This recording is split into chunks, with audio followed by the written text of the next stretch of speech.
Madam I love you. এবার আপনি আমাকে আই লাভ ইউ টু বলুন। তারা হেড স্যারকে বলছি। হেড স্যারকে বলার কি আছে, হেড স্যার তো বিবাহিত, আমাকেই বলুন।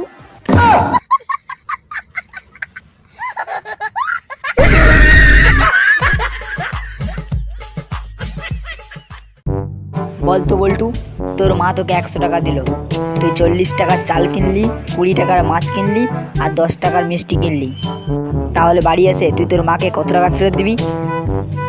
1 টাকাও ফেরত দেবো না স্যার।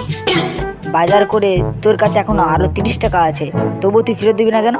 কারণ সেই টাকা দিয়ে আমি এক প্লেটে 3টে পরোটা, আনলিমিটেড তরকারি, একটা সেদ্ধ ডিম, 1 টুকরো পেঁয়াজ, একটা কাঁচা লঙ্কা, 30 টাকা। খাবো।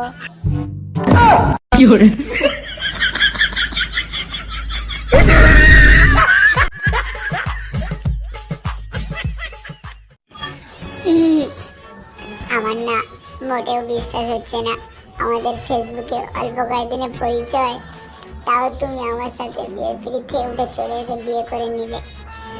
সত্যি আমি বিশ্বাস করতে পারছি না। মানে কি বলবো, তা কি গো, তুমি কি লজ্জা পাচ্ছ? দেখ, লজ্জা পেলে হবে, কিছু তো বলো। কি বলবো? বলো কি বলবো? আহা, আমি পারি না আর পারি না, আমি কেন মরি না।